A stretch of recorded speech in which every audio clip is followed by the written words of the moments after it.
My name's Yin Paradies, and I am a Wakaya man, so Aboriginal from so-called Australia. And what I do is, well, I'm a professor of race relations at Deakin University. What I really like to do is to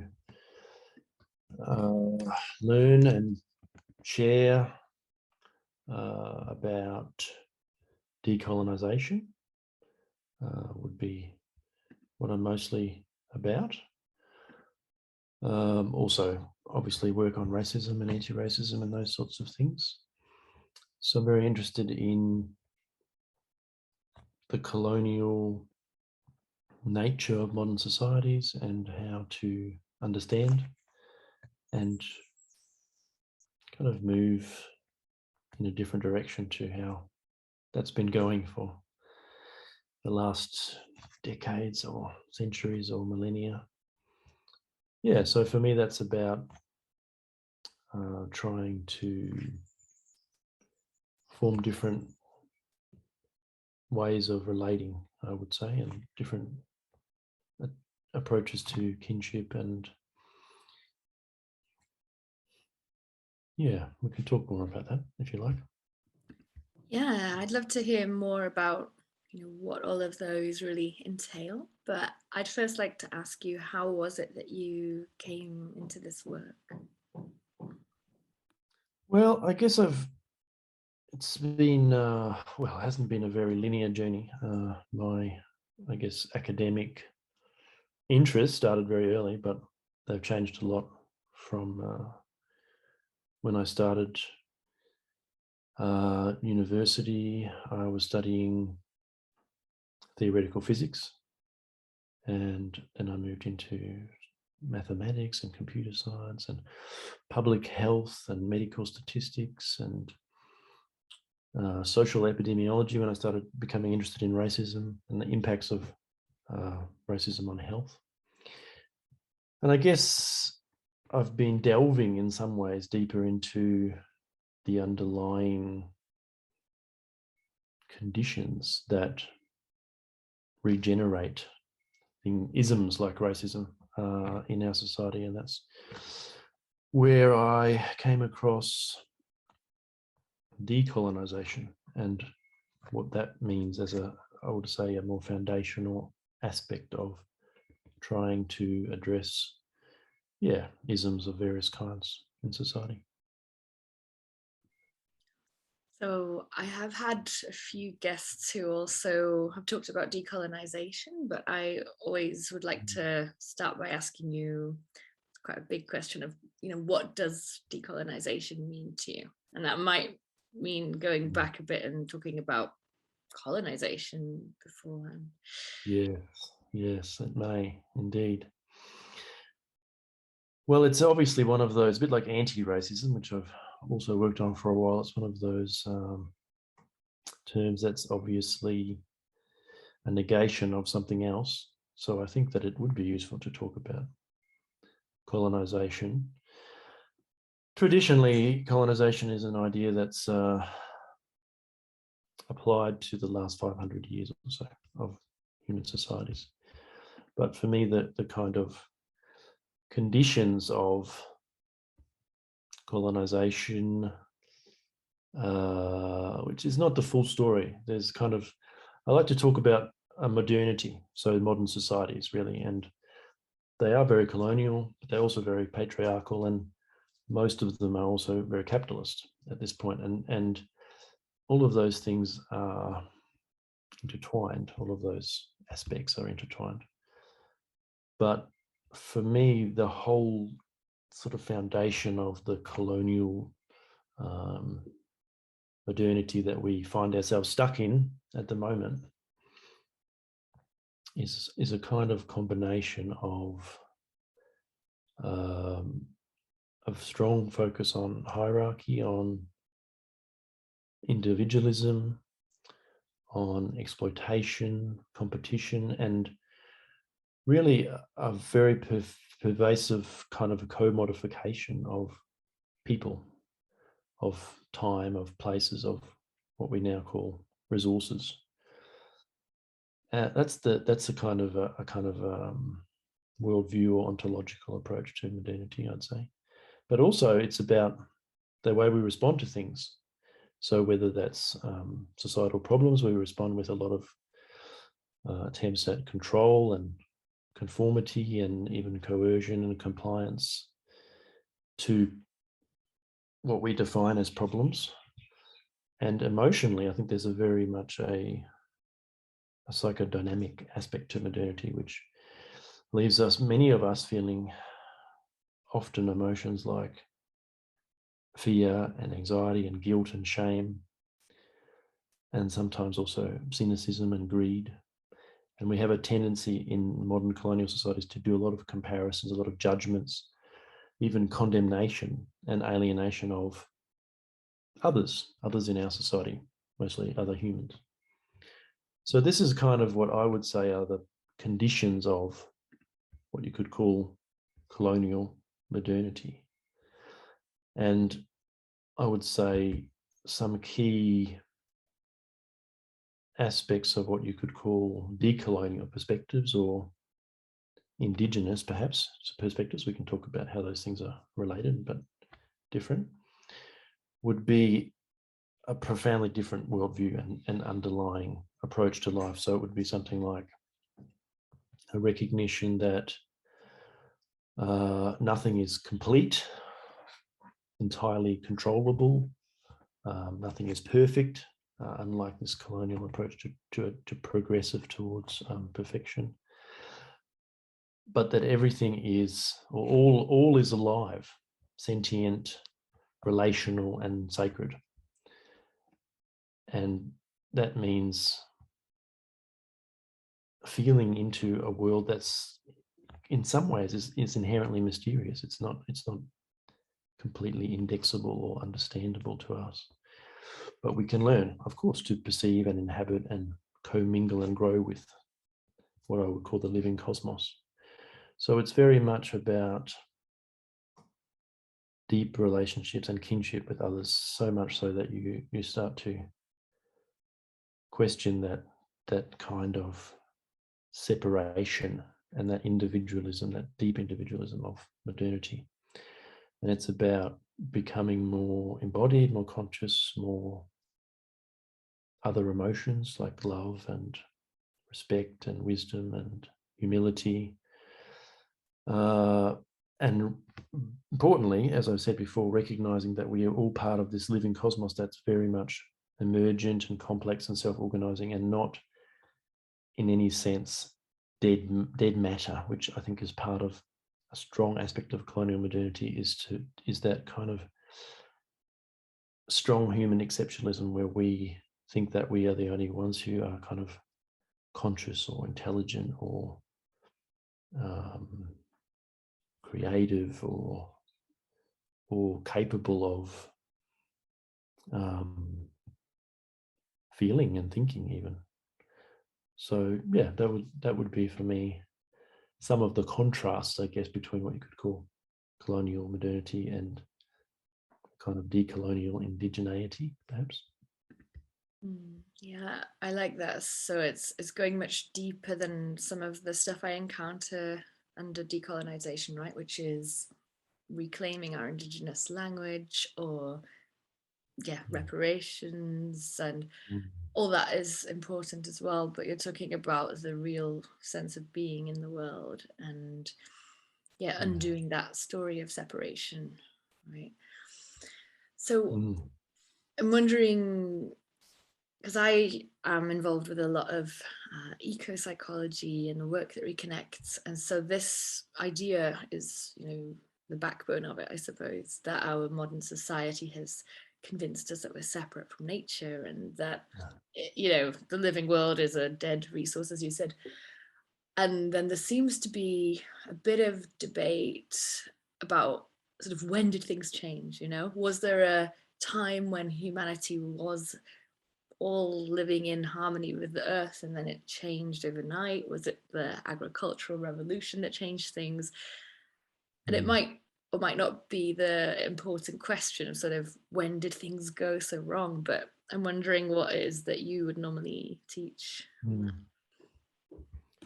Well, it's a good question. I would say that things went wrong when human societies became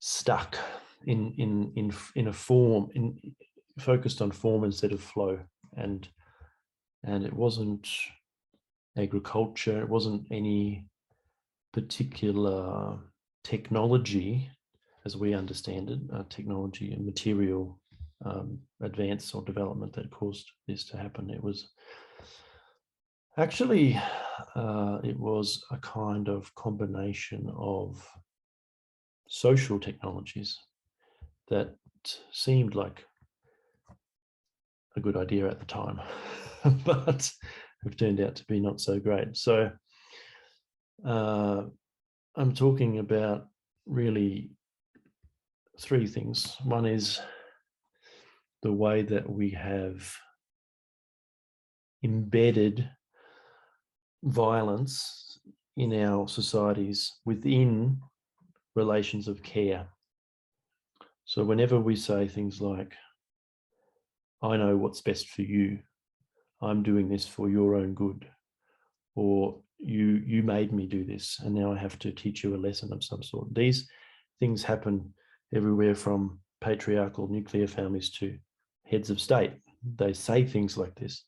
And this is an embedding of violence within an ethics or a kind of motif of care. And that is very difficult to get unstuck from. That's one thing. The other one is a kind of bureaucratization or routinization of life, where we intensify in a sort of extreme way as surveillance, really, and have these metrics and measurements of everything from GDP to school achievement to how much money you have to how tall you are and how much you weigh and all these sorts of things. And this information obsession is also an easy way to get stuck, because everything becomes about left brain, rationalist, linear thinking, essentially, and that denies a great deal of other aspects of the human. And the third way that we become stuck is we become somehow mesmerized by what sometimes is called the spectacle of our societies. So that means everything from the Olympics to sports to politics, this sort of contextual games that we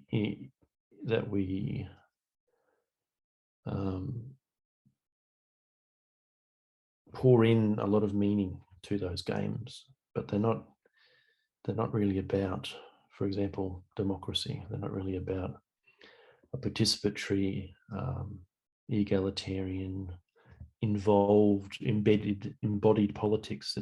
It's all just a bit of a distraction, really, that keeps people somewhat kind of busy, I guess. So the spectacle, the bureaucratic information, and the embedding of violence in care relations, I think that's where we got stuck. And those things developed slowly over time, probably from around 10,000 years ago, and very differently in different speeds at different parts of the world. And there was backwards and forwards, and people adopted some of these things and they gave them up and then they went back to them. But eventually we got stuck with the nation state, which is an amalgamation of all those things. And the nation state took over pretty much the whole planet. And when you say the nation state, what are you referring to exactly? Countries, basically the idea of countries. which happened not so long ago. They developed from monarchies and royalty and various things, but certainly the last few hundred years they've become this very much this institutionalized idea that now we slice up the world and we draw boundaries and we police them, and each nation has sovereignty and does its own thing and so forth. Yeah. And at the moment, I'm just thinking about big data and technology and further sort of embedding of our lives in information and digital binary kind of. Yeah, how do you see technology fitting into that picture? I think technology is something that is not inherently problematic to human societies. I think that the way we use technology is important, and the way we relate to technology, the way we either wrap our lives around it or it becomes a kind of a sometimes tool. But as you say, in this age that we're in, technologies of surveillance in particular, and very much intensified by COVID type events, just continue to proliferate, and it's something of an illusion that they can capture anything meaningful about people's lives, but they can certainly, or anything senseful about people's lives, anything experienced, but they can certainly diminish lives and the options for expression and creativity and a diversity of ways of being, knowing and doing and relating. Yeah, it's a part of that captive straitjacket of modernity that it's a kind of a danger of sameness, really. We have surface level diversity in modernity, but a lot of the ways that we do things are expected to be very, very similar between us. We're individuals. We're meant to achieve certain things, or at least have ambitions to achieve certain things. We're responsible for our own lives, more or less, but we have to follow the orders of the powers that be. These things are, we live in nuclear families and so forth. These things are very restrictive, I think, and surveillance information bureaucracies make that possible, that level of restriction possible. Yeah.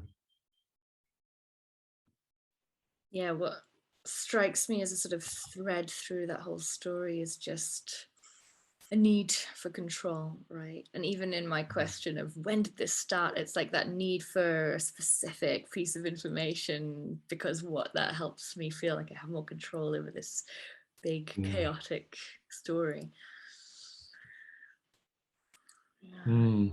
Yeah, it's true. Or at least a sense of knowing, needing to know, and then trying to pinpoint some sort of start. It's like people want to know, when did time start in the universe or something like that. These questions don't make much sense in the cosmological physics, for example, but we really like to have something to hang our hat on, don't we? Oh yeah, I hear so many friends who are sort of, armchair psychologists go, oh, I've figured out why, this happened, and it'll be a one sentence, simple answer, rather than, here are, 100 books exploring the issue. So you talked as well about, our connection to the rest of the living world. And I've seen, obviously, you talk about the climate crisis. And I'm just wondering if you could say a little bit more about how has this dysfunctional way of being in the world led us to where we are now? Well, I think we're at a point of transformation and metamorphosis now, and whether we embrace that or not, it's upon us. And the sixth mass extinction is very much a result of an ethos of expansion and consumability, commodification, as I mentioned, and a failure to meet the needs of humans. Almost every human's needs, whether they're rich or poor, privileged or oppressed, remain unmet in our society. Humans are, we have, like any species, we have tendencies and capabilities, and our tendencies are towards interdependence and deep sociality. We're very sociable creatures that need each other from birth. We're very much helpless at birth, and for many years, many more years than most other creatures. And so in this hyper compartmentalized society, where we're told that humans are naturally selfish and that their urges need to be controlled, in a Freudian sense or what have you. This is all a story that leads us to become profoundly lonely, as we feel this gulf of separation between us and almost everybody else, every other life form. And even ourselves, we're expected to become alienated from ourselves, to somehow split off into various aspects through things like identity, adopt these boxes that we're made of, boxes like some sort of creature in Minecraft.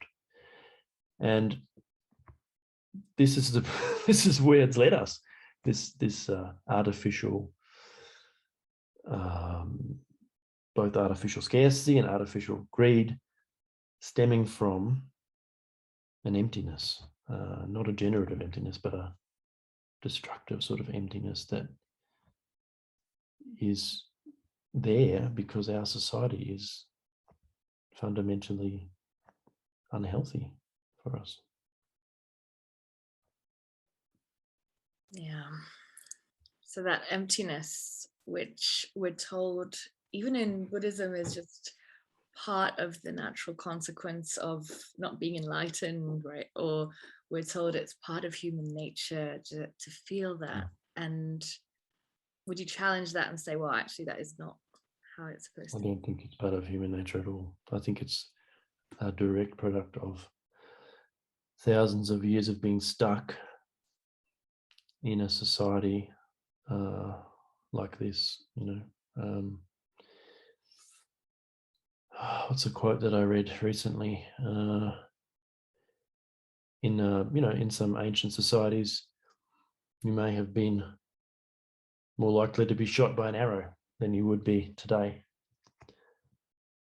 But most people would prefer, even though they don't know it, most people would prefer to live in that society where you had a high risk of being shot by an arrow, because if you are shot by an arrow, there are many, many people who profoundly care that you've been shot by an arrow.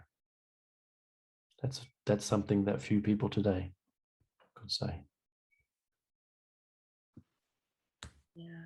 And it makes me think, I've just started reading Francis Weller, and he talks about, right, how we're born with the promise that we're going to live in a loving community in harmony with the earth. And then when we kind of realize, oh, that's not the world we're in right now, then the grief and the trauma from just that is such a core part of who we are. I think it's Francis Weller who says that when we're born, we expect the eyes of a village to, gaze upon us. And from that point, we're fundamentally disappointed that that's not how it works. Yeah. I think, for me, it's been something that I've craved for a very long time, to seek out a community to live in. But I also feel that's not good enough, because if I find this little community and hide away, I'm not helping that become the norm for everybody, and there are so many people who can't do that, right? Who can't just escape and form a little self-sustaining community. So so I guess I'm asking you what yeah, firstly, is there hope, seeing as we are facing mass extinction? And also, what is the way forward, if there is? I think that forming community and making kin, as some would call it, is the vital task that we have. And you don't have to hide away in communities. Communities can be places, beacons of the otherwise for many others to feel into, to see, to hear, to taste, to smell. And so, yes, finding community is important. And then once you have found community, to invite others into that as much as possible, to show them what that means, to show them there are other ways of inhabiting life worlds that we just have been trained not to even perceive. It's unimaginable, inconceivable to many people that there could be a different way of being. So I think that that fostering particularly relocalized communities, real like embodied communities of people who actually see and feel each other regularly, is what we need to do. And essentially, it's about a different kind of cooperation. It's more like co-liberation with ourselves, with each other, with so-called nature, which we of course are just part of. It's a rejection of a kind of idea of success or achievement or ambition, and to embrace enoughness, to really understand that a humble ethical life that heals, that is about thriving, is possible. And there is a radical abundance in the world for us to be part of, if we can only feel into that. So it's about a very everyday form of relating and an ability to integrate our lives. So to metabolize and integrate and have an appetite for connecting with our assumptions, with our aversions and our triggers, our complicities, our contradictions, our projections, our traumas, our scars, and just moving away from this sort of mind, body, soul dualisms that you mentioned.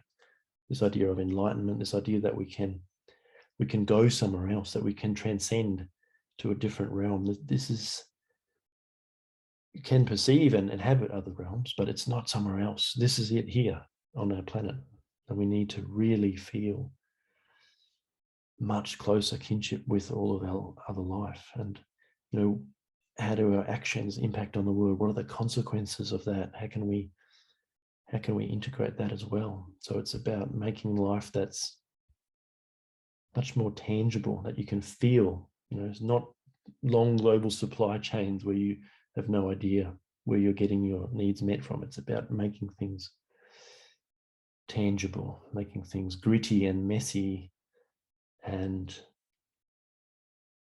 challenging. Life is not meant to be hard, but it's certainly meant to have challenges. And traditionally, in healthy, vibrant, well societies, we face challenges through our rites of passage, through ritual, through ceremony, through myth making. And we just don't have that collective becoming anymore. And we just need so much more of that collective becoming. I don't know if that makes any sense. It does to me. I don't know about the others listening, and I found myself wondering how does this land where you are on that land now named Australia. I mean, I'm imagining there's such a difference between settler culture and Aboriginal culture, and you're sort of, yeah, inhabiting both worlds, kind of. Yes, it often doesn't land at all. It goes whooshing past people. They have no idea what I'm on about most of the time. Yeah, and that's what happens. I mean, the kind of deeper levels of decoloniality are going to be undigestible to many. So that's why, yeah, we have to find ways to connect with others. You know, it's all of dialogue should be about connection and cultivation, not any sort of correction or contraction. So it's a growth. It's growthful for everybody. So, you know, I try and find ways and of doing that without too much distortion of discernment and wisdom. Sometimes it's not possible. Sometimes I just have to remain unintelligible to people. But other times there's points of connection. And small things, you know, can happen in that space. And I guess what do we do from here is really about is not the same thing. We've got to do something different. And that difference is not being entrapped in a story of progress anymore, a story of linear development that draws us, you know, forward without looking backwards or sideways. Or we have to do that kind of prefigurative politics where we live now the way we want things to be in the world.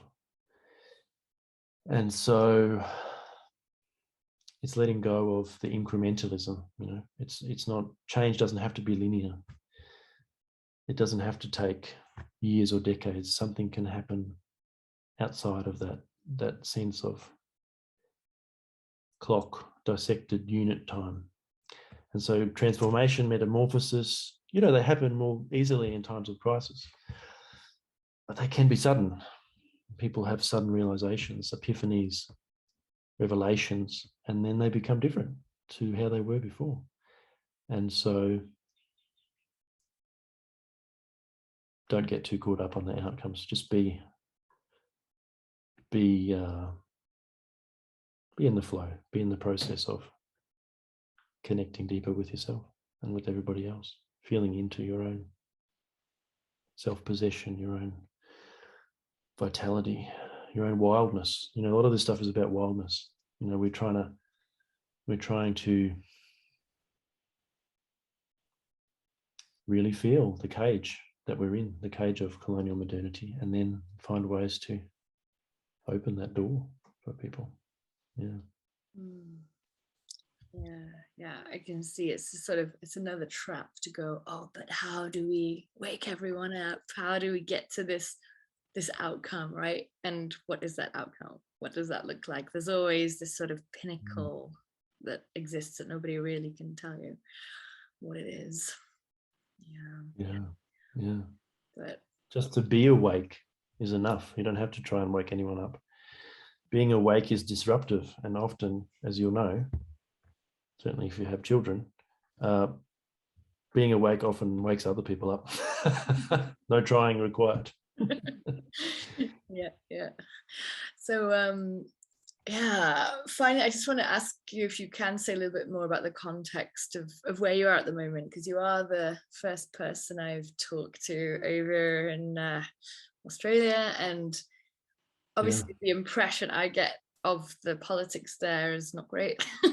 And I guess the question, what are things like there at the moment, and what's the atmosphere? It's one of the worst of the nation states that I mentioned, one of the worst countries you can be in for colonial, patriarchal, capitalist modernity. It's just that that intense combination of a country that's, you know, rich and global north in the global south, you know, in the south of the equator. People think this place is incredible. You know, the lucky country, as we're called, was coined ironically by the author of that term, but that was lost on people pretty much straight away.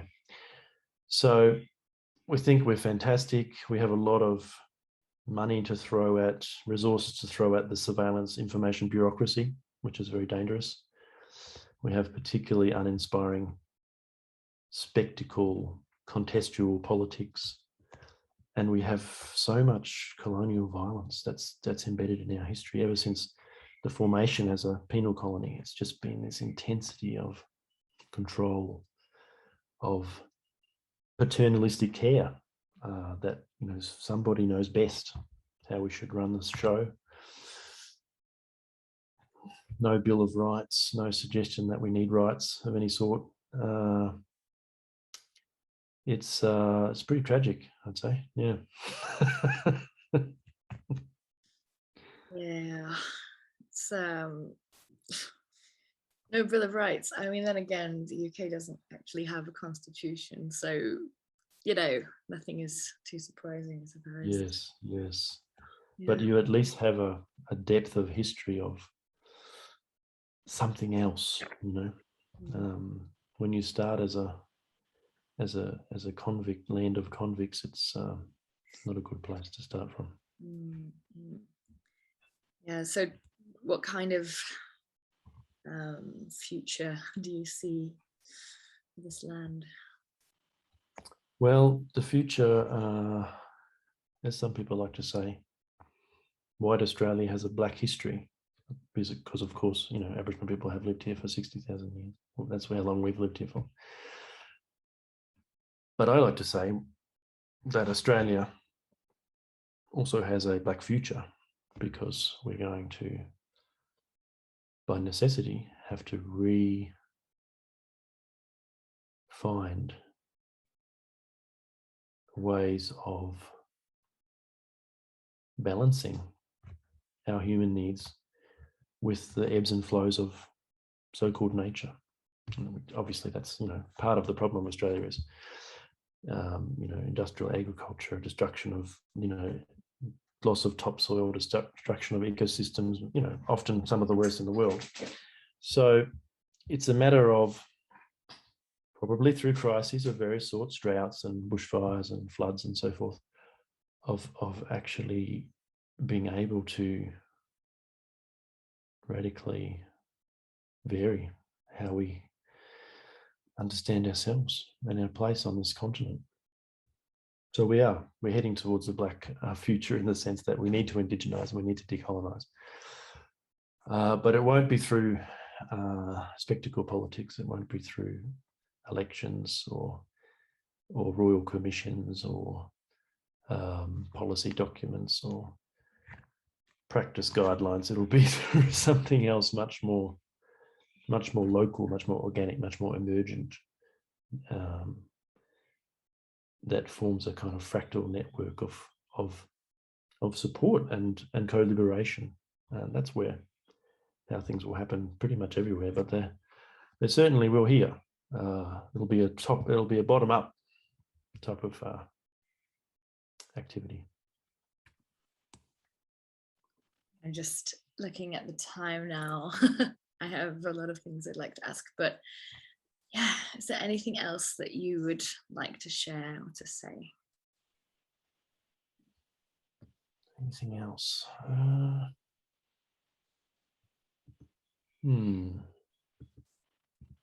I guess I would like to say to people who may be listening, just slow down a bit, pause, give you sleep some more, dream, literally dream, and try and feel into what you want in life. What are your needs? What do you want? Is there ways that we could organize ourselves that will actually it's up to us how society is structured in the end. So how can we organize things differently? And how can we kind of be a catalyst or a mentor or a guide or a doula even to birth something new, something that we just don't, it's not a signposted. We can't find it on the highway of life. We have to step off that highway and walk aimlessly in the forest, so we can smell the uncertain, we can feel the unthinkable, we can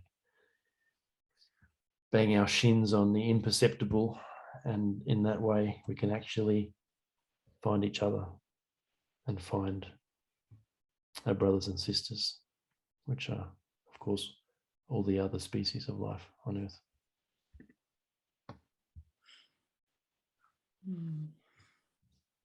Thank you. Okay, thank you for joining me today. My pleasure.